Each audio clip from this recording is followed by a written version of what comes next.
హోదా కోసం ఏపీ గళమెత్తింది. హోదా ఇవ్వాల్సిందేనంటూ విద్యార్థులు రోడ్డెక్కారు. దీంతో ఎక్కడికక్కడ ఉద్రిక్త పరిస్థితులు నెలకొన్నాయి. మౌన దీక్ష పిలుపుతో విశాఖ నగరం కాకీమయమైపోయింది. 144 సెక్షన్ అమల్లో ఉంది. ఎక్కడికక్కడ అరెస్టులు జరుగుతున్నాయి. విశాఖతో పాటు కాకినాడ, విజయవాడ, తిరుపతిలో విద్యార్థులు, వైసీపీ, జనసేన, వామపక్ష కార్యకర్తలు ఆందోళనకు దిగారు.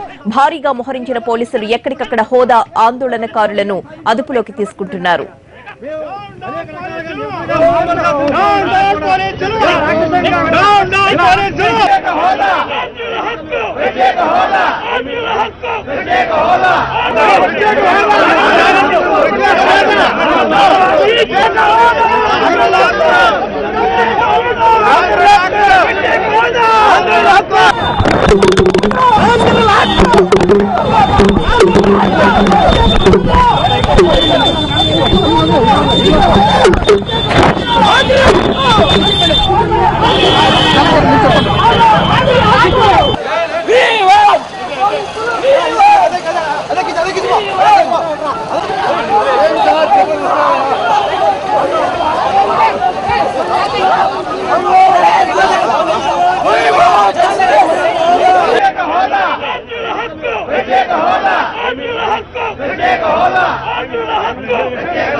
ప్రత్యేక హోదా కోసం మౌన దీక్షకు విద్యార్థి సంఘాలు, పార్టీలు పిలుపునివ్వడంతో విశాఖ నగరంలో ఉద్రిక్త పరిస్థితులు కొనసాగుతున్నాయి. బీచ్ రోడ్ పూర్తిగా పోలీసుల అధీనంలోకి వెళ్లిపోయింది. నగరంలో భారీగా చెక్ పోస్టులు ఏర్పాటు చేసిన పోలీసులు ప్రతి వాహనాన్ని తనిఖీ చేస్తున్నారు.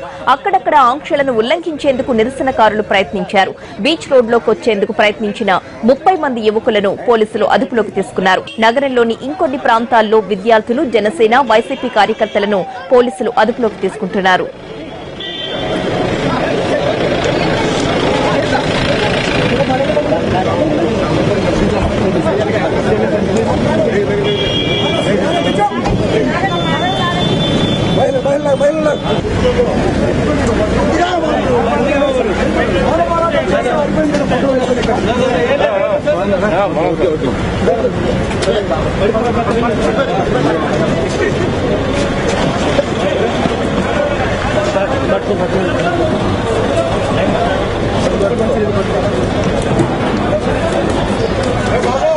देख